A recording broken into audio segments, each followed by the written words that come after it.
warahmatullahi wabarakatuh. Alhamdulillah, syukurillah, wa ni'matillah, wa ala alihi wa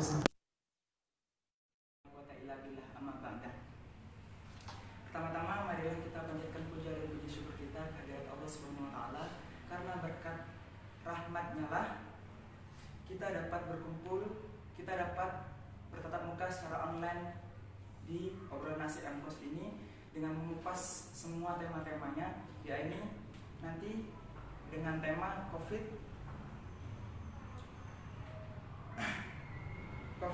peringatan atau ujian darinya, dengan pembicara kita Ustadz Wayan Nasrul Huda. Tak lupa pula salawat serta salam tetap kita curahkan kepada baginda Nabi Muhammad Sallallahu Alaihi Wasallam, karena berkat beliau, berkat perjuangan beliau, kita dapat mencium harumnya Islam dan iman hingga yaumil kiamah.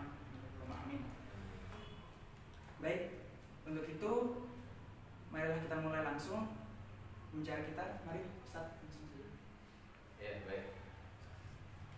Assalamualaikum warahmatullahi wabarakatuh. Waalaikumsalam warahmatullahi wabarakatuh. Alhamdulillah wassalatu wassalamu Rasulillah habibina wa syafi'ina wa qurrati a'yunina wa maulana Muhammad wa ala alihi wa sahbihi ajma'in, amma ba'd. Puji syukur kehadirat Allah Subhanahu wa taala kita haturkan pada malam hari ini, diberikan kesehatan sehingga bisa berbincang, sehingga bisa ngobrol santai ya. Secara online. Ngobrol santai secara online untuk teman-teman apa nih? MKOS. Apa MKOS itu? Muslims Community of Stikom Bali. Muslims Community of Stikom Bali. MKOS ya. Alhamdulillah, jadi satu komunitas remaja yang penuh dengan semangat. Nah, ini satu kebanggaan bagi kita ya. Karena ada satu hadis Nabi menyatakan bahwa di antara 7 golongan yang mendapat naungan besok di hari kiamat adalah syabun nasya'a fi ibadatillah. Seorang pemuda yang dia tumbuh, yang dia besar dalam keadaan beribadah kepada Allah Subhanahu wa taala. Ya, tentu sekali lagi ini satu hal yang membanggakan bagi kita. Mudah-mudahan acara seperti ini akan istiqomah dan mudah-mudahan juga diberikan semangat teman-teman yang ada di komunitas ini, terutama di komunitas kampus Stikom ini kampus Stikom Bali. Saya berharap juga untuk di Bali sendiri kan banyak kampus-kampus ya, banyak kampus-kampus. Dulu saya pribadi waktu kuliah, ini cerita sedikit ya sebelum kita masuk ke sini, cerita santai. Dulu saya kebetulan juga pernah menjabat sebagai ketua BEM. Jadi tahun 2013 7 tahun yang lalu. Jadi saya pernah jadi ketua BEM juga. Nah, maka tahulah bagaimana situasi kampus, suasana kampus, dan berbagai macam kegiatan aktivitas. Dan saya mensupport teman-teman pada waktu itu untuk kita selain fokus dalam menimba ilmu tentang pengetahuan formal, kita juga ada kegiatan-kegiatan yang kita bentuk. Ya, alhamdulillah, mudah-mudahan sekali lagi istiqomah, betul. Jadi aktivitas seperti ini bisa istiqomah, insyaallah. Tadi Mas siapa? Yuhan. Mas Yuhan ya, Mas Yuhan. Mas Yuhan yang saya banggakan, dan teman-teman juga yang lain semuanya, alhamdulillah. Ini temanya apa tadi? COVID ujian atau peringatan atau ujian. Nah, Masya Allah, judul tema yang bagus ya, tema yang bagus nih. COVID peringatan atau ujian darinya dari Allah ya. Nah, baik. Jadi kalau kita sebelum kita ngobrol bebas, mungkin gaya kampus kita pakai bahwa ada materi-materi dulu ya sebelum nanti kita ngobrol bebas. Namun saya tertarik dengan judul ini. Jadi COVID ini peringatan atau atau ujian dari Allah. Kalau kita berbicara tentang peringatan, di dalam bahasa kita, bahasa hari-hari kita ya peringatan, bahasa Indonesia. Nah, saya ingin mencoba meminjam bahasa terkait dengan misinya Rasulullah SAW. Jadi terkait dengan misinya Nabi Muhammad, beliau menggunakan dua istilah yang sangat sederhana, tapi itu sangat mendalam.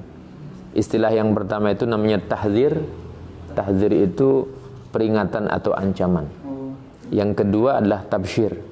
Tabsyir itu kabar gembira. Tabsyir itu kabar gembira. Nah, kalau kita berbicara peringatan, sebelum nanti masalah apa tadi yang kedua, ujian ya. Coba kita bicara ini dulu. Karena nanti pada akhirnya kan bisa disimpulkan COVID ini apakah sebagai peringatan atau ujian, atau mungkin dalam bahasa-bahasa lain nanti bisa jadi azab. Nah, ini coba saya kasih materi kuliah dulu berarti ini ya. Nah, saya kasih materi kuliah ini sekarang. Jadi kalau berbicara tentang tahdzir, peringatan, kenapa Nabi Muhammad punya dua misi itu? Misi tabsyir dan tahdzir. Tahdzir ini artinya peringatan. Kepada siapa ini peringatan diberikan? Kenapa Allah mengutus Nabi Muhammad dengan dua misi ini? Misi tabsyir dan tahdzir. Jika melihat daripada tradisi jahiliyah pada waktu itu, di mana mereka bermaksiat, mereka menyembah berhala, perempuan-perempuannya telanjang tawaf, bahkan di depan Ka'bah itu telanjang mereka itu. Telanjang mereka. Di depan Ka'bah itu tawaf telanjang. Kemudian saling menyerang kelompok satu dengan kelompok yang lain, suku satu dengan suku yang lain. Mereka saling menyerang itu. Nah, ini adalah satu keburukan moral. Jadi bahkan sudah pada level tertinggi, keburukan level tertinggi sudah ini. Lalu Allah mengutuslah Nabi Muhammad Shallallahu Alaihi Wasallam dalam rangka untuk membawa peringatan ini.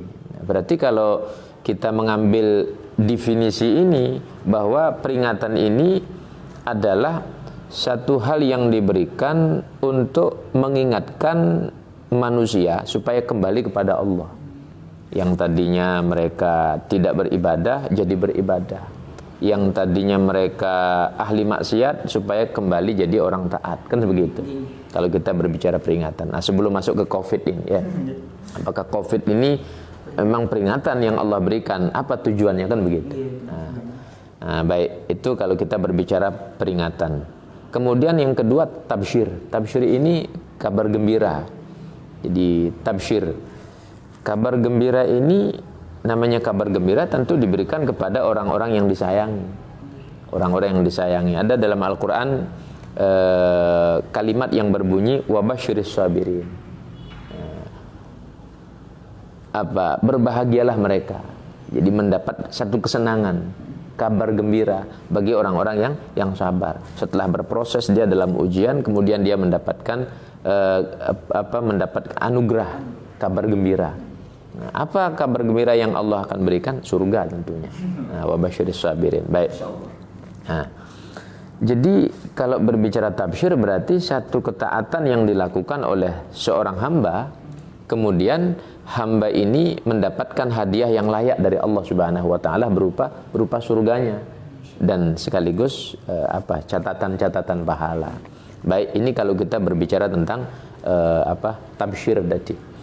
Nah, sekarang kembali lagi kepada peringatan atau kita pinjam bahasa tahdzir, peringatan. Apakah dunia ini kan COVID ini kan mendunia ya. Apakah dunia ini pandemi ya? Apakah dunia ini sudah layak diberikan peringatan? Nah, memang sih dari zaman ke zaman, dari zaman Nabi, sahabat-sahabat, dan zaman kita sekarang ini, memang kebaikan keburukan ini pasti beriringan. selalu beriringan. Jadi nggak melulu kebaikan terus ya. Tidak melulu kebaikan terus. Makanya kenapa Allah utus Nabi? Kenapa Allah utus Nabi? Kenapa Allah mengutus para ulama-ulama? Setelah Nabi kemudian ulama diangkat sebagai wakil-wakilnya Nabi, kan begitu. Karena memang setiap zaman itu ada kebaikan, ada keburukan, pasti sudah. Pasti sudah. Nah, apakah dunia ini sudah layak diberikan peringatan? Jika kita menengok, ya memang sangat layak, kan begitu ya. Nah, sekarang coba kita skup yang lebih kecil, Indonesia. Kalau tadi dunia, sekarang Indonesia. Nah, Indonesia ini negara kita yang kita cintai ini, apakah layak diberikan peringatan apa enggak? Kira-kira bagaimana ini? Mungkin dari saya sih cukup harus diberi peringatan. Iya, emang dari kacamata pemuda berarti harus diberi peringatan ya. Nah, coba saya bantu sedikit. Memang begini. Kalau kita melihat dari, ya contoh lah dari pejabatnya, koruptor itu kan banyak sekali ya. Ini penjara tuh penuh koruptor, walaupun mereka masuk keluar, kan begitu. Banyak itu koruptor itu. Dan mayoritas mereka ya Muslim. Mayoritas Muslim memang di negara Islam. Yeah. Mayoritas Muslim dan terkadang mendapatkan punya gelar-gelar tinggi. Bahkan ada yang doktor juga, kan begitu ya. Doktor juga. Baik, itu kalau kita lihat pejabatnya. Maka layak kayaknya dikasih peringatan, kan begitu ya. Layak kasih peringatan. Coba kalau kita tengok, kita bicara kampus. Kampus janganlah yang non muslim, kita bicara yang Islam saja. Cewek-ceweknya ini bagaimana? Pada nutup aurat apa enggak mereka? Alhamdulillah sebagian nutup aurat ya. Besar. Sebagian besar untuk di Istiqom ya. Nah, tapi kalau kampus-kampus yang lain ya mungkin ya tidak bernuansa Islam 100%. Tapi artinya dia itu orang Islam, kan begitu. Harusnya dia menutup aurat. Nah, mereka tidak menutup aurat. Apakah kondisi seperti ini menjadikan layaknya Allah kasih peringatan, kan begitu ya? Itu kalau dari kalangan kampus. Nah, coba kita lihat sekarang dari kalangan anak-anak muda, anak-anak kaum muslimin. Banyak enggak kita melihat kasus-kasus anak berani kelahi sama orang tuanya? Ada. Banyak ya. Berita-berita banyak anak berani ngelawan bapaknya, anak berani ngelawan ibunya, kan banyak terjadi seperti itu ya. Nah, ini adalah kebobrokan moral sebenarnya, kan begitu ya. Nah, seperti itu. Nah, maka ketika terjadi demikian, Allah layak kasih peringatan, kan begitu. Nah, coba kita lihat juga. Ini saya kasih gambaran-gambaran biar gampang ya, biar gampang kita. Ya, betul. Sebelum nanti ke pandemi ini, ke Covid ini. Banyak apa enggak kita melihat kaum muslimin, anak-anak mudanya kah, bahkan orang tuanya mereka terkena narkoba, mereka jadi pemain narkoba, bahkan mereka dipenjara karena urusan tersebut, mereka ketangkep. Banyak apa enggak itu terjadi? Banyak ya. Terutama kalangan SMA. Nah, kalangan SMA. Jadi ini juga orang-orang Islam, kan begitu. Nah, sedangkan sudah jelas dalam Al-Quran kan diajarkan bahwa kalau kita mengkiaskan narkoba ini pada hal yang illat, tahu illat ya? Illat itu alasannya. Alasannya itu. Ya, alasannya itu sama. Innamal khamru wal maisir. Khamr ini kan akibatnya apa? Memabukkan, buat orang teler. Di zaman Nabi tidak ada mungkin yang namanya narkoba. Cuman adanya sekarang seperti morfin dan sejenisnya, ini kan punya ilat yang sama dengan ini. Artinya bahwa banyaknya kasus-kasus yang itu terjadi di pemuda-pemuda kaum muslimin, atau mungkin muslimah juga, remaja-remaja muslimah juga. Nah, kecanduan itu. Mungkin ente punya teman juga, mungkin enggak? Nah, bisa jadi kan gitu ya. Alhamdulillah ya, alhamdulillah. Ini memang harus punya prinsip kita ya. Pemuda ini harus punya prinsip. Kalau sudah tahu jalur kiri ya kita jangan ikut jalur kiri, kan begitu. Kita ikut jalur kanan saja, kan begitu ya. Nah, begitu. Baik. Artinya begitu kompleksnya masalah-masalah ini sehingga Allah kok sepertinya memang layak memberikan peringatan ini, kan begitu ya. Allah layak berikan peringatan ini. Ini kalau kita berbicara dari istilah peringatan tadi. Jadi Covid ini peringatan atau ujian dari Allah. Covid ini peringatan atau ujian dari Allah. Jika saya jabarkan panjang lebar, belum banyak lagi contohnya sebenarnya, banyak contohnya. Sampai subuh. Yang kecil-kecil di dalam rumah tangga, dalam keluarga, belum di kampus, belum di pergaulan bebasnya, macam-macam lah contoh-contohnya. Nah, sepertinya memang layak Allah kasih peringatan, kan begitu. Layak Allah kasih peringatan kalau demikian. Nah, maka jika kita tarik kesimpulan apakah bisa, sebentar dulu, jangan kita tarik kesimpulan dulu, nanti habis ini kita ngobrol bebas ya. Coba kalimat yang kedua tadi apa? Peringatan dan ujian. Ini sembari untuk tambahan ilmu juga. Ujian ini bahasa apa? Bahasa Indonesia. Kalau dalam bahasa Arab itu ujian ini ada yang baik, ada yang buruk, kan begitu. Nah, dalam bahasa Arab itu Allah menggunakan bukan ujian tentunya. Di sana ada musibah, ada bala. Musibah dan bala. Kalau kita terjemahkan ini sama-sama ujian artinya. Musibah itu ujian, bala itu ujian. Nah, apakah ujian baik atau ujian buruk? Yang penting ini dua istilah. Bedanya apa? Nah, ini yang perlu, ini kita kan kalau mahasiswa kan harus detail ya. Jadi satu istilah itu harus paham betul. Mungkin 4 SKS saya belum cukup nih. Belum cukup. Saya dulu mondok lama baru dapat ini kan begitu ya. Di kampus saya berapa SKS belum masuk ini istilah. Cuman saya dapat dari kitab-kitab yang kita pelajari. Baik. Jadi istilah bala ini musibah pertama, musibah. Musibah ini cenderung kepada sebab akibat. Jadi musibah ini cenderung kepada sebab akibat. Nah, sehingga Allah kasih apa? Ujian, tapi dalam istilah bahasa Arabnya bala, musibah. Di dalam Al-Qur'an, dalam surah Al-Muluk, Allah Subhanahu wa taala mengatakan alladzi khalaqal mauta wal hayata liyabluwakum. Nah, jadi Allah yang menciptakan al-hayat, al-maut wal hayat. Jadi kematian dan kehidupan ini. Artinya kan proses ya. Dari mati kemudian hidup. Di rahim itu, di alam ruh manusia tidak ada, di rahim tidak ada. Kemudian masuk ke dunia, hidup mereka. Nanti kemudian masuk ke kubur, mati istilahnya. Kemudian dibangkitkan lagi, hidup lagi. Nah, ini kan proses. Nah, dalam proses hidup ini ada orang maksiat, ada orang bekerja, ada orang belajar, ada orang yang taat, ada orang yang tidak taat dan seterusnya. Berbagai macam. Nah, ini kan proses. Nah, proses ini kemudian setelah Allah berikan, Allah tetapkan bagi manusia, kemudian Allah mengatakan liyabluwakum, untuk aku menguji kalian. Jadi proses ini terjadi dalam masa antara hidup dan mati ini. Di sini kan proses. Allah katakan liyabluwakum, untuk diuji.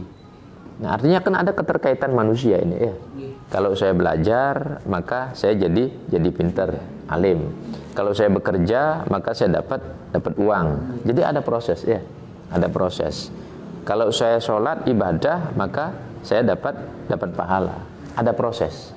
Nah, Allah katakan liyabluwakum, untuk aku uji kalian. Maka istilah musibah ini adalah erat kaitannya dengan sebab yang dilakukan manusia, baru Allah kasih sesuatu. Paham ya? Paham maksudnya? Ini istilah musibah. Istilah musibah. Maka Allah katakan alladzi khalaqal maut wal hayat liyabluwakum. Nah, ayyukum ahsanu amala, siapa yang lebih baik amalnya? Nah, siapa yang lebih baik amal perbuatannya, kan begitu. Sholatnya siapa yang lebih baik, siapa yang lebih khusyuk, siapa yang lebih bagus zikirnya, siapa yang lebih khusyuk, belum sedekahnya siapa yang lebih ikhlas, kan begitu ya. Mungkin saya nomor 27. Oh gitu. Semua berproses ya, semua berproses. Jadi jika kita fahami betul, maka istilah ujian ini Allah kasih ini sebagai ujian ya. Nah, ujian yang baik atau yang buruk, kan begitu. Jadi lebih pada sebab akibat. Ini kalau istilah apa tadi? Musibah. Artinya bahasa Indonesianya ujian juga. Ya, ujian sebenarnya. Ini yang pertama. Kemudian yang kedua ada istilah bala. Bala ini kalau bahasa Indonesia mungkin orang mengidentikan terhadap sesuatu yang buruk. Yang buruk ya. Padahal bala ini bahasa Arab. Bala ini bahasa Arab. Tetapi bahasa Arab ketika diterjemahkan maka kembali istilahnya terjemahannya ujian kan begitu. Dalam bahasa Indonesia ya musibah, bala, ujian. Karena kita di Indonesia ini Islam yang dimasukkan oleh para wali songo, yang wali songo ini identik dengan apa? Dengan Arab, Yaman. Nah, maka bahasa Arab ini sudah menjadi familiar di dalam bahasa keseharian kita. Seperti bahasa nikah itu kan bahasa Arab ya. Sabar itu bahasa Arab. Sabrun ya, bahasa Arab. Apalagi sholat, bahasa Arab. Apalagi siam, kan bahasa Arab ya. Kamis.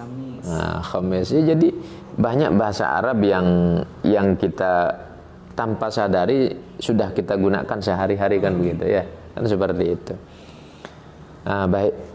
Bala ini apa? Bala ini kalau istilah tadi musibah yang pertama, yang kedua bala. Bala ini murni dari Allah tanpa campur tangan. Tidak ada proses sebab. Jadi langsung dari Allah. Misalnya Allah berbicara begini. Walanabluwannakum, aku kasih ujian kalian. Jadi saya terjemahkan dengan ujian. Walanabluwannakum, aku kasih ujian kalian. Hatta na'lamal mujahidina minkum wassabirin. Hatta na'lamal mujahidina minkum wassabirin, sehingga kami tahu siapa orang-orang yang dia bersungguh-sungguh berjihad, berjuang dan sabar.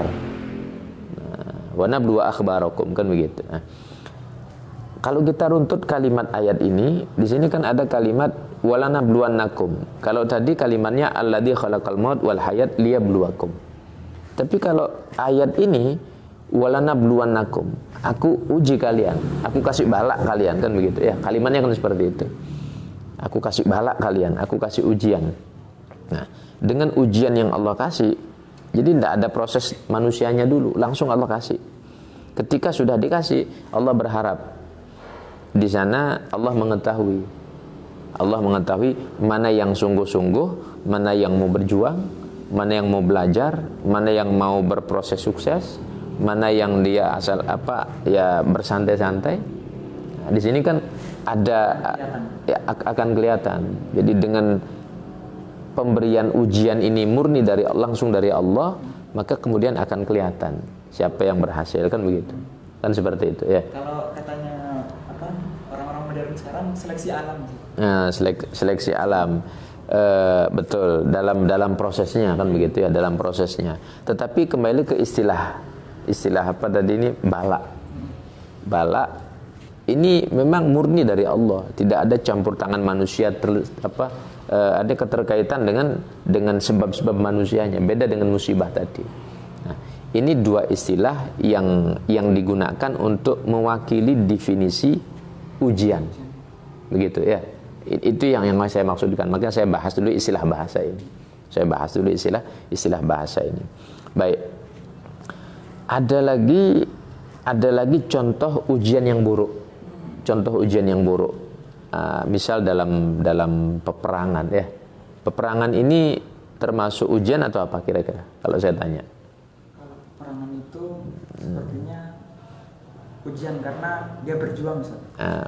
Ujian baik atau buruk? Tergantung perangnya, Ustaz. Nah, tergantung. Kalau mati dianggap. Iya. Kalau misalnya dia gugur di medan perang, dianggap baik atau buruk? Ya baik, Ustaz, karena dia berjuang. Nah, berjuang. Artinya begini, kembali lagi, istilah ujian ini bisa baik, bisa buruk, kan seperti itu ya. Bisa baik, bisa buruk. Nah, maka dengan beberapa hal yang sudah coba saya jelaskan ini, kita dapat ambil satu kesimpulan bahwa COVID ini kemana dia masuknya? Apakah peringatan atau apakah ujian? Nah, kira-kira kemana masuknya ini? Nah, jadi kira-kira masuknya itu kemana begitu? Nah, Coba sebelum saya kasih, ini kita model apa namanya tanya jawabnya. Kira-kira bagaimana? Kalau dari mata saya orang awam ya Ustaz ya. Ya. Ya, ini ngobrol-ngobrol biasa aja, santai aja kan itu ya. Kalau saya Kita orang ngobrol awam santai sih, aja. Mungkin emang itu keduanya mungkin masuk Ustaz kalau dari saya. Keduanya masuk karena ujian baginya yang emang iman karena dia apa tuh namanya? Dia tuh sudah iman dan sudah takwa gitu loh Ustaz. Terus masih lagi dikasih ujian, apakah masih mau iman kepadaku, mungkin kayak gitu Ustaz. Dari bahasa saya. Dari bahasa saya. Kalau dari ujian, kalau peringatan itu bagi orang yang lalai Ustaz. Peringatan bagi orang lalai. Nah, baik. Coba kembali ke materi saya tadi. Itu kan ada pengertian peringatan, kemudian pengertian ujian begitu ya. Kira-kira yang lebih layak didudukkan ini untuk COVID ini yang mana ini kira-kira? Pertanyaan seperti itu Ustaz. Ya. Nah, ini jangan dijawab, jangan dipaksa untuk menjawab. Ya. Jangan dipaksa menjawab kan begitu ya. Kalau apa tuh namanya, kalau peringatan mungkin masuk Ustaz karena banyak apalagi di Twitter kan Ustaz, di Twitter tuh emang apa paling update dari segi dunia, apapun ada di situ. Iya. Saya itu banyak kali mungkin kedoliman yang aslinya yang mungkin mereka lihat itu bukan dolim tapi bagi sebagian orang dolim. Contoh dolim itu apa kira-kira? Contoh kedoliman misalnya? Ya kayak apa tuh namanya? Ya kayak mohon maaf mungkin bukan pemerintah kita ya. Mungkin pemerintah yang lain, pemerintah dari negara lain mungkin yang nggak adil untuk rakyatnya, itu bagi saya dolim karena nggak naruh pada tempatnya, tidak menaruh pada tempatnya. Pemerintah kita nggak apa-apa juga kan itu ya. Iya. Main aman aja Ustaz. Iya, baik. Ya emang nih jawaban yang sangat bagus ya. Memang kezaliman terjadi kan begitu ya. Kezaliman terjadi. Jadi bagi Ustaz kan tadi kan katanya Ustaz tadi di mana kebaikan di situ ada keburukan. Betul. Jadi selalu berimbang. Jadi kita memang nggak bisa apa tuh namanya terlalu gimana ya mendiskriminasi di mana-mana tuh harus kebaikan. Betul. Nah, disinilah pentingnya pemahaman penggunaan akal itu sehingga bisa kita bijaksana.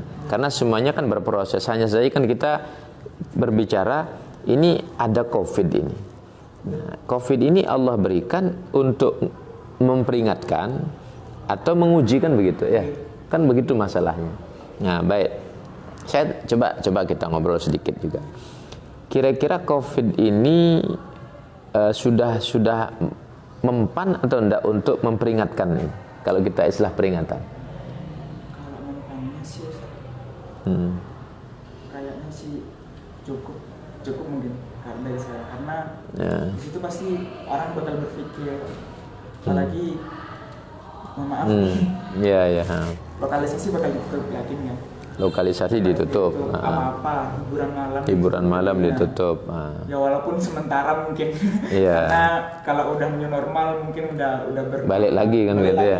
Tapi seenggaknya itu berhenti untuk sementara. Ya begitu. Jadi cara pandang mahasiswa untuk sementara seperti itu kan begitu ya. Jadi berhenti sementara. Tapi ini kan akhir zaman Ustaz. Tidak bisa memungkiri kebaikan seperti apa, keburukan seperti apa. Memang begini, sunnatullah. Jadi adanya Nabi Nuh, kemudian beliau wafat, diutus lagi Nabi berikutnya sampai Nabi Musa, Nabi Isa, sampai Rasulullah. Memang karena kemaksiatan itu tidak pernah akan padam. Hanya saja tugas para nabi berikutnya itu memang bertugas pada zamannya. Nah, ketika beliau sudah wafat terjadi kemaksiatan ya bukan tanggung jawab mereka lagi kan begitu ya. Ulama pun juga sama, kita pun juga sama kan. Dai, ustadz, kiai pun juga sama. Ketika udah nyuruh dan mereka itu udah mau, kalau yang nggak mau ya udah gitu ya. Ya sudah seperti itu. Jadi kita tugasnya cuman menyampaikan. Nah, coba sedikit saya kembalikan lagi kepada COVID ini.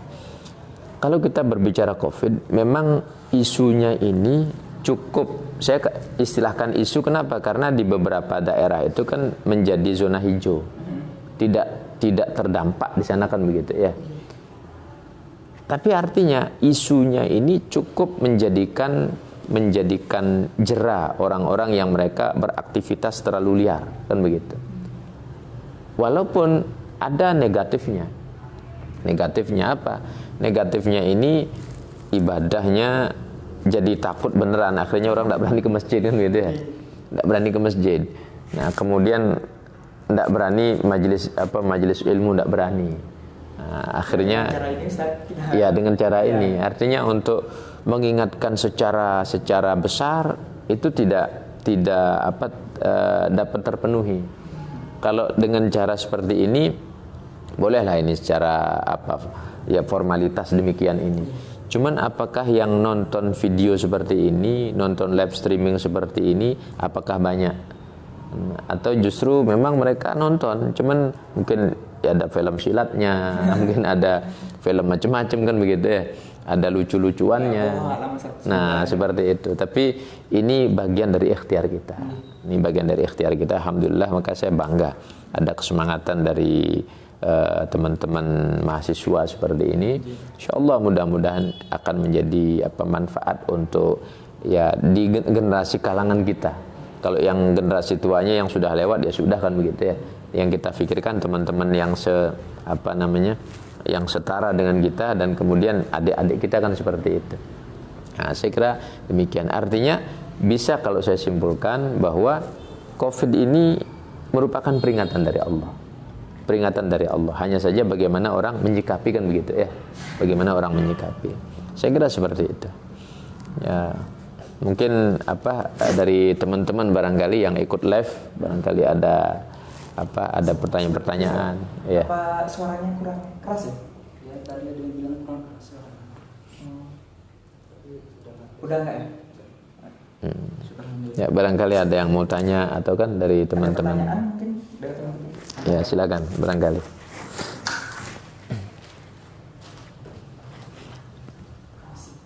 Saya mewakili teman-teman. Silakan, ya, silakan. Baik. Pertama mungkin Ustaz, apa hukum jika tidak sholat Jumat 3 kali di posisi yang di kondisi yang seperti ini, Ustaz?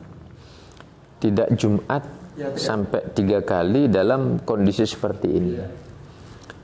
Ada satu riwayat Nabi SAW menyatakan, man taraka thalatha juma'in tahawunan taba'allahu ala qalbih.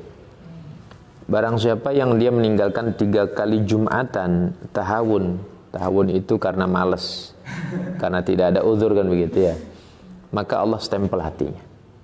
Allah stempel hatinya.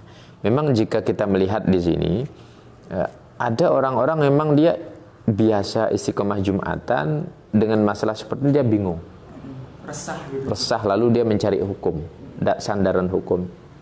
Ada orang-orang yang memang biasa ada Jumatan, kan gitu ya. Biasa ada Jumatan, dengan COVID ini dia merasa, oh ini kita menang ada Jumatan, kan begitu ya. Ada juga yang seperti itu. Nah, sekarang kembali kepada pribadi manusianya. Cuman kalau ditanya bagaimana hukumnya, Majelis Ulama sebenarnya sudah memberikan fatwa. Apa fatwanya itu? Pada zona merah itu menjadi uzur, karena memang mengkhawatirkan. Tapi pada zona hijau itu tidak menjadi uzur. Artinya tidak bisa dipukul rata dengan fatwa MUI pusat misalnya, lalu kemudian di seluruh Indonesia tidak Jumatan. Tidak bisa.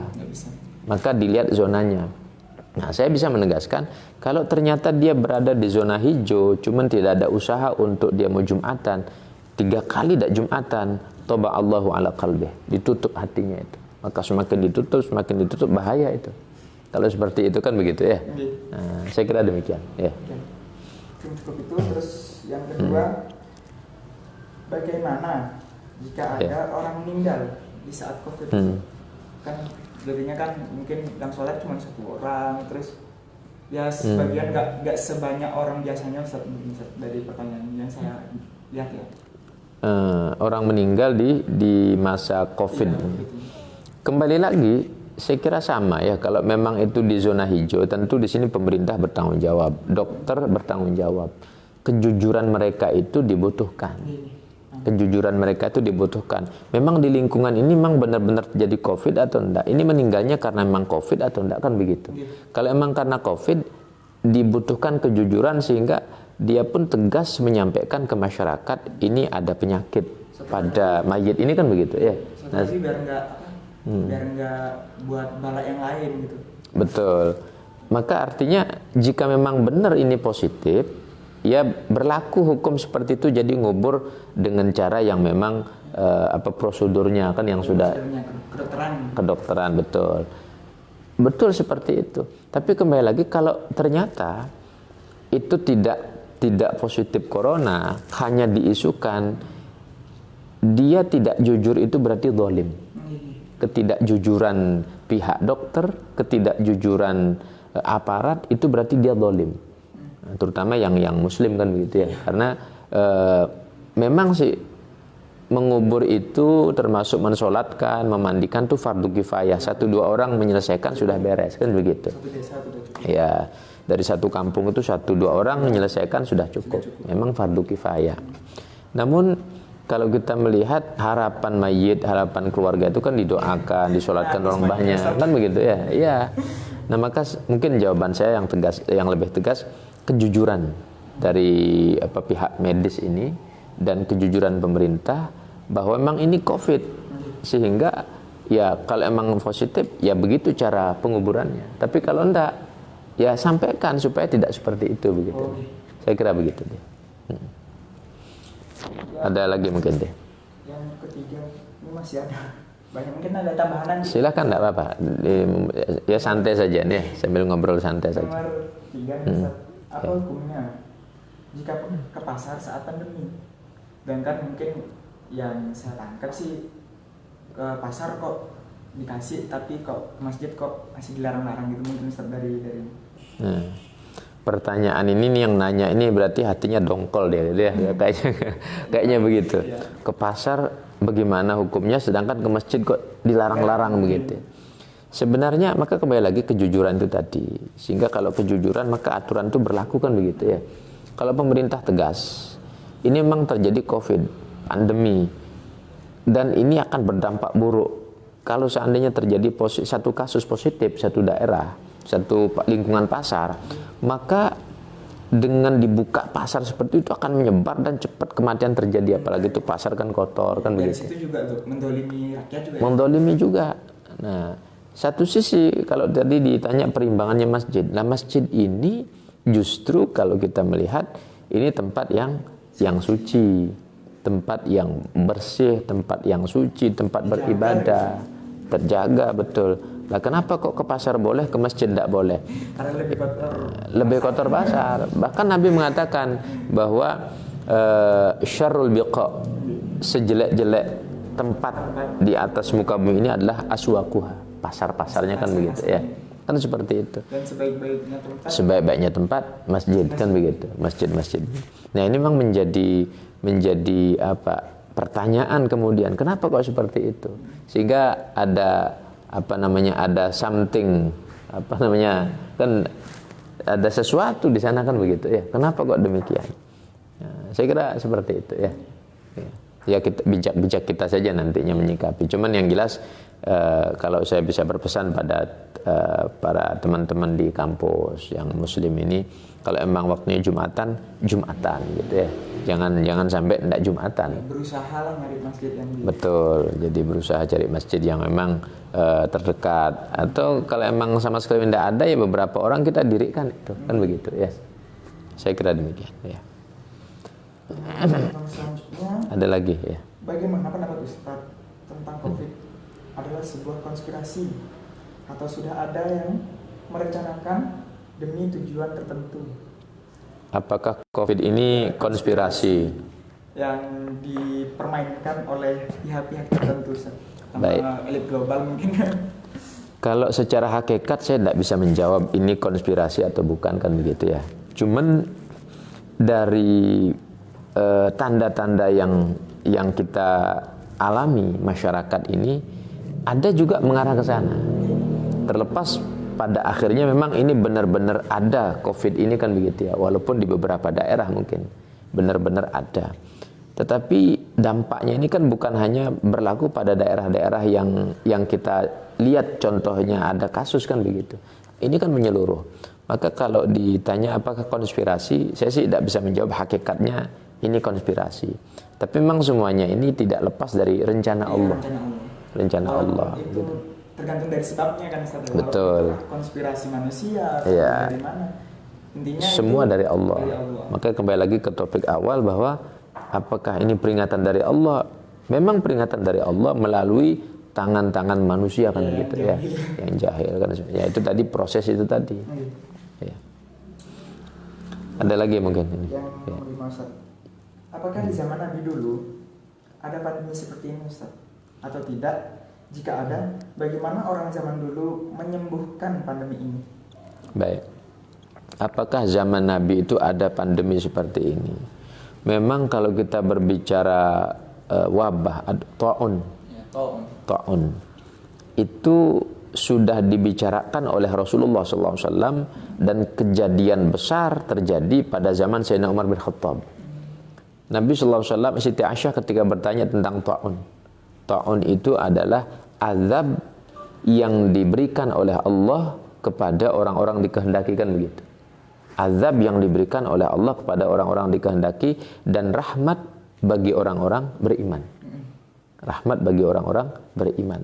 Artinya balik lagi, memang ini ujian proses kan begitu ya, proses. Ini riwayat yang saya baca dalam Sahih Bukhari. Kemudian ada lagi riwayat yang lain terkait dengan sikap Sayyidina Umar bin Khattab ketika beliau berangkat dari Madinah menuju ke Syam. Lalu sahabat Ibnul Jarrah, siapa sahabat, beliau memberikan kabar bahwa di Syam itu terjadi wabah kan begitu, terjadi wabah. Akhirnya karena Sayyidina Umar dapat berita seperti itu, waktu itu beliau lagi bawa pasukan. Nah pasukan banyak ini, kalau dibawa masuk ke Syam dengan adanya COVID ini akan terjadi penularan yang berakibat fatal kan begitu. Lalu Sayyidina Umar menarik pasukan itu, tidak masuk ke daerah Syam. Nah, terjadilah perdebatan itu antara Sayyidina Umar dengan sahabat ini, dengan sahabat yang ada di Syam. Saya lupa namanya itu. Ya. Kemudian dalam perdebatan ini tidak ada titik temu sampai akhirnya dibijaksanai oleh sahabat Abdurrahman bin Auf. Abdurrahman bin Auf membijaksanai begini, wahai sahabatku, bahwa sikap Sayyidina Umar bin Khattab ini benar. Kenapa? Karena Nabi SAW pernah menyatakan bahwa apabila terjadi satu wabah di satu daerah, maka orang yang ada di daerah tersebut tidak boleh keluar dan orang luar tidak boleh masuk ke sana. Tidak boleh masuk ke sana. Enggak masuk dari, kan gini Ustaz. Mungkin dari sahabat yang berdebat dengan Umar, mungkin kalau dari kita kan kayak gimana ya, lari dari jihad mungkin gitu ya. Prinsipnya seperti itu. Tetapi bahwa apa yang diistihadkan oleh Sayyidina Umar ini dan juga dari informasi dan pembijaksanaan sahabat Abdurrahman bin Auf ini bagian daripada hasil musyawarah dan yang bersumber dari ajaran gurunya Rasulullah SAW, dan sikap itu tidak keliru kan begitu ya. Aslinya harus dicontoh sampai sekarang Ustaz. Harus dicontoh. Kan debat malah berantem Ustaz. Ya seperti itu. Kalau dulu kan musyawarah bakal dapat mufakat gitu. Betul. Kalau sekarang malah berantem. Iya. Baik. Baik. Ya. Mungkin ada pertanyaan lain, coba barangkali di. Pertanyaan dari jamaah. Tanya Ustaz, bagaimana hukumnya mendirikan sholat Jumat di selain masjid, akan tetapi dilihat dari jamaahnya kebanyakan orang perantau, sedangkan mustautin iya. menjadi menjadi syarat sahnya sholat Jumat. Apakah sholat Jumatnya sah atau harus dibarengi sholat duhur? Itu dari siapa pertanyaan? Dari Maifal Hadi. Oh ya, baik. Begini, di dalam ketentuan madhab Syafi'i, ini kita bicara agak sedikit ke dalam ya. Dalam madhab Syafi'i, bahwa syarat sah Jumat itu, yang mengesahkan Jumat itu bukan hanya mukim, tapi mustautin. Mustautin itu orang yang memang bertempat tinggal di daerah tersebut, tidak bepergian. Kalau zaman dulu definisinya di musim dingin atau musim panas, jadi tetap dia di sana. Kalaupun bepergian ya sebatas pergi, tapi akan kembali lagi. Artinya itu tempat tinggalnya kan, itu mustautin seperti itu. Nah, bagaimana kalau Jumat itu tidak dilakukan di masjid? Itu pertanyaan pertama. Saya jawab bahwa memang Jumatan itu kalau dalam madhab Syafi'i, dalam satu kota masjid jami'. Nah, kemudian yang kedua, kalau di daerah di kecamatan ya masjid yang terbesar di sana. Desa ya masjid yang terbesar di sana, kan seperti itu ya. Nah, seandainya tidak ada masjid, apakah bisa mendirikan Jumatan di luar masjid? Boleh. Memang tidak menjadi syarat harus di masjid kan begitu. Ya, karena kondisi. Enggak, artinya dalam hukum fikih itu tidak menjadi syarat harus Jumatan di masjid. Kalau memang bisa. Ya, kalau ternyata kondisinya seperti isu saat ini kan begitu ya. Artinya boleh orang Jumatan mau itu di kantor, boleh orang Jumatan itu mau di musola, boleh orang Jumatan mungkin di surau apa istilahnya ya. Boleh itu. Nah, yang penting syarat-syaratnya terpenuhi, diantaranya ada 40 orang mustautin kalau dalam madhab Syafi'i. Kalau 40 orang tidak terpenuhi, maka kalau 40 orang tidak terpenuhi, nanti dia mengulangi sholat zuhur. Seperti itu, ketentuannya begitu. Ya. Itu 40 orang dengan imam? Iya, 40 orang dengan imam. Ya, 40 orang dengan imam dan yang mustautin itu tadi. Walaupun memang ada pendapat-pendapat ulama itu yang 30, yang 20, ada yang 12, ada yang 4 bahkan.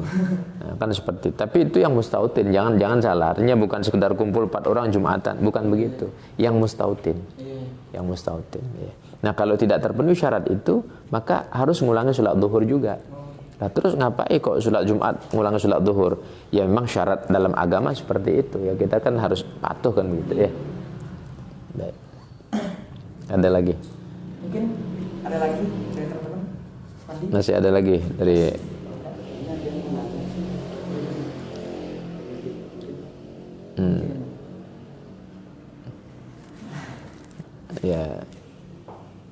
Ya baik, jadi sembari mungkin nunggu ada yang mau bertanya, jadi bahwa memang COVID ini merupakan benar-benar menjadi hikmah yang besar gitu ya.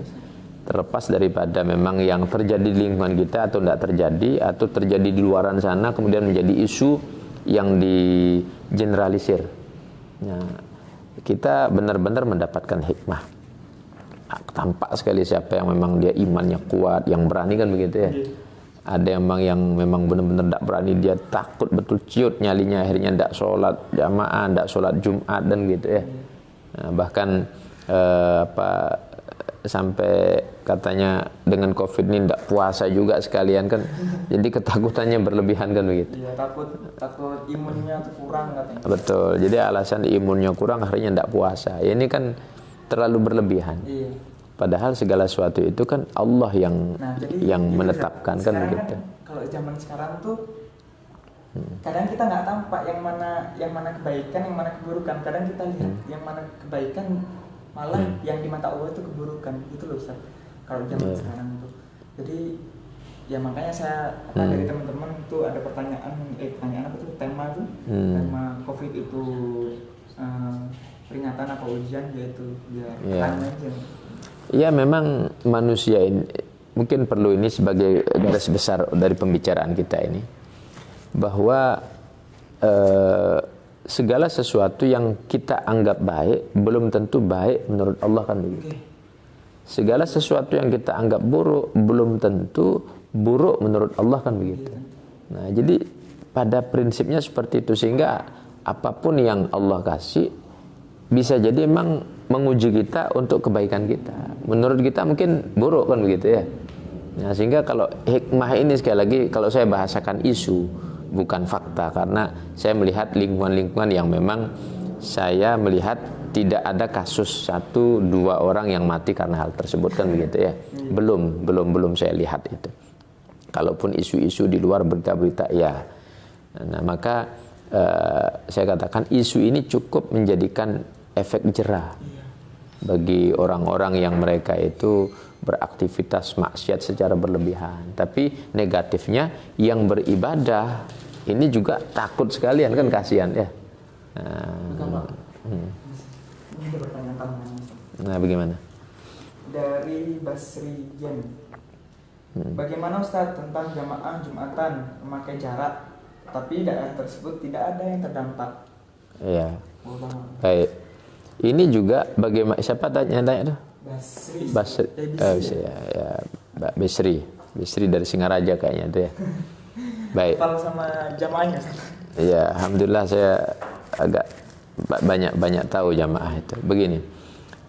Kalau memang ternyata tidak ada lingkungan tersebut berzona merah, lalu karena sebab ketakutan berlebihan, jarak dalam shaf jamaah sholat itu begitu diatur sedemikian rupa sehingga seakan-akan ini suasana yang mencekam. Mengatur jarak itu hukumnya makruh. Makruh hukumnya. Makruh itu berarti pada nilai ibadah itu tidak ada. Pada nilai sholat itu tidak ada. Nah, itu hukum makruh. Bisa jadi yang kedua Allah tidak suka. Makruh itu Allah benci. Bisa jadi walaupun seperti itu. Walaupun ya memang kalau urusan dosa itu Allah sebenarnya tidak melihat dosa kita sebesar apapun itu kecil di hadapan Allah kan begitu ya. Maka yang Allah tidak suka itu sesuatu yang memang Allah tidak ridhoi kok kita lakukan. Bisa jadi itu masalahnya bukan amal kita, apakah dosa. Kata Allah kan seandainya dosa kamu numpuk sampai di langit.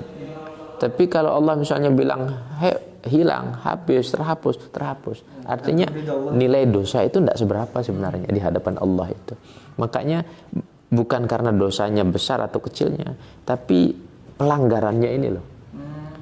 Dia ini melanggar, tidak ada situasi yang diisukan gawat yang memang fakta terjadi COVID di satu daerah, lalu karena takut isu tersebut dia kemudian mengatur-ngatur jarak shaf sholat itu. Ini makruh saya katakan. Apakah makruh ya? Yang penting kan tidak dosa ya, walaupun juga tidak dapat pahala. Bukan masalah itunya. Sekali lagi kalau nilai dosa besar kecilnya itu Allah tidak butuh sebenarnya kan begitu ya. Cuman dia ini melanggar ini loh. Melanggar ini yang Allah tidak suka. Makanya makruh itu bisa jadi Allah benci. Kan ada makalah dari Sayyidina Ali Zainal Abidin, innallaha khabba'a sakhatahu fi maksiyatihi kan begitu. Allah itu merahasiakan murkanya dalam kemaksiatan seorang hamba itu. Nah, jadi kalau dia memahami hal tersebut, jadi kemakruhan ini jadi perkara besar. Jadi perkara besar, bukan perkara sepele itu. Saya kira seperti itu ya. Mungkin saya tambahin pertanyaan yang tadi Ustaz. Yeah. Kalau seandainya kan tadi di daerah yang tidak terjangkit ya Ustaz.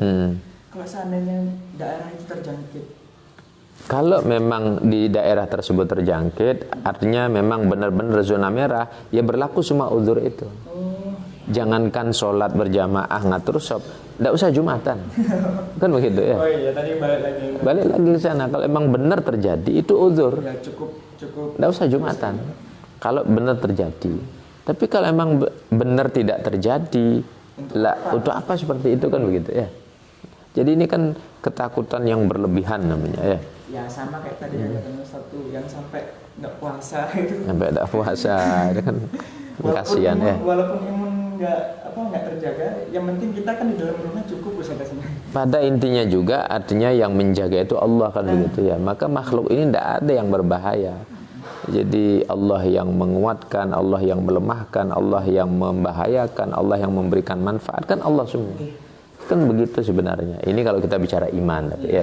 Tapi kalau berbicara syariatnya, proses yang ada terjadi ya seperti itu. Ikhtiarnya kalau emang COVID ya jauhi. Kalau emang zona hijau tidak ada, ya untuk apa takut kan begitu ya. Saya kira seperti itu. Masih ada pertanyaan? Masih ada lagi mungkin ya. Masih ada lagi 2. Dibacakan enggak apa ini? Yang pertama tuh Iya. dari Ardi Ustaz ya. Hmm. Pak Ustadz, di pandemi ini banyak banget rasanya yang diskriminasi pasien yang kena penyakit tersebut.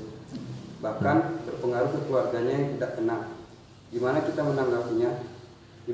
Ibaratkan virus ini aib baginya. Terima kasih. Diskriminasi terhadap keluarga begitu ya? Ya. Pasien yang kena penyakit. Oh iya ya, baik. Nggak mau silaturahmi lagi Ustaz. Iya, betul. Makanya kembali lagi dalam Islam itu kan innas sidqa yahdi ilal birri kan gitu ya. Jujur itu membawa kepada kebaikan. Dan kebaikan itu membawa pada surga. Itu prinsip ajaran Islam kan begitu ya. Nah, sekarang kalau memang benar itu terjadi COVID, positif terkena COVID-19 ini, dokter jelaskan. Kemudian aturan-aturan itu berlaku berapa waktu kan begitu. Berapa waktu? Jangan selamanya. Ini misalnya 14 hari atau kemudian kalau emang sudah jelas kemudian sampai ini sembuh. Nah, namanya sudah sembuh kan berarti sudah bebas. Kalau dia meninggal itu berdampak bahaya itu dalam beberapa waktu kan begitu. Jangan terusnya orang didiskriminasi terus dicuekin kemudian kan kasihan ya. Nah, saya kira itu tadi butuh kejujuran. Kejujuran itu saya kira. Berarti tidak masalah ya Ustaz, itu bukan aib ya Ustaz ya? Itu bukan aib, itu bukan aib.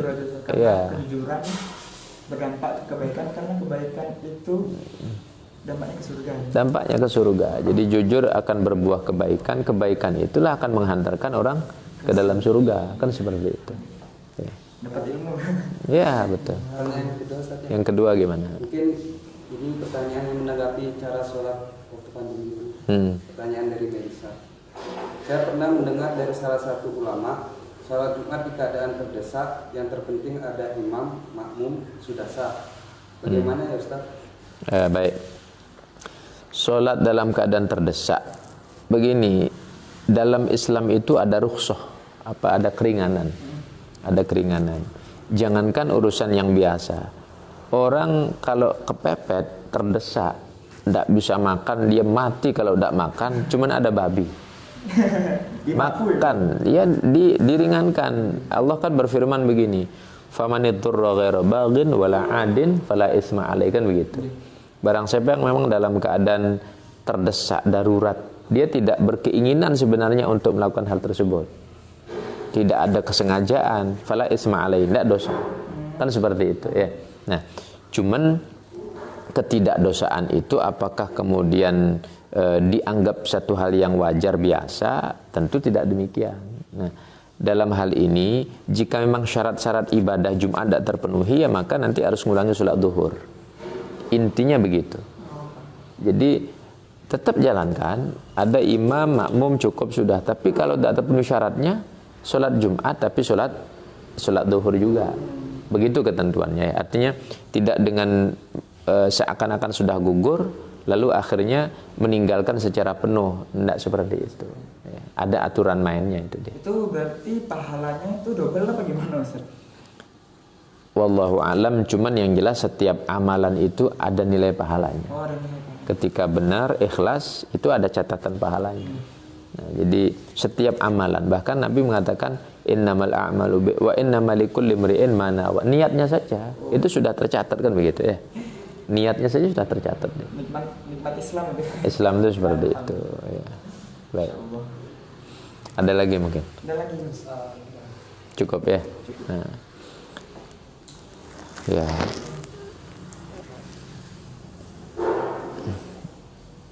Insyaallah ini teman-teman ini ya. Nah, bisa disimpulkan barangkali mungkin atau sebelum kita tutup. Alhamdulillah. Pertanyaan-pertanyaan dari teman-teman sangat bagus sekali menurut Ustaz kita, menurut guru kita. Pertanyaan dari Ardi, yang mana pandemi itu bukan aib menurut para ulama karena kebaikan,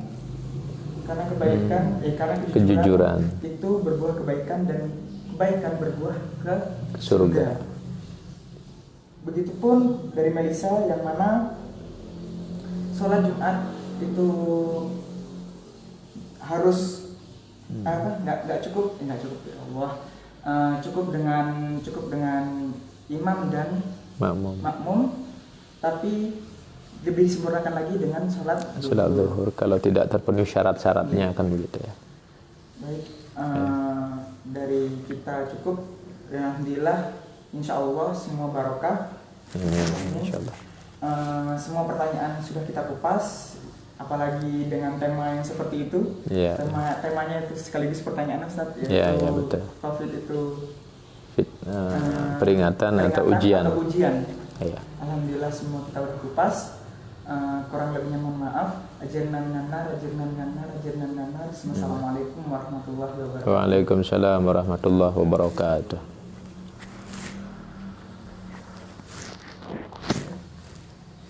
Terima kasih banyak Ustaz. Alhamdulillah Iya. banyak ilmu yang saya dapat. Iya.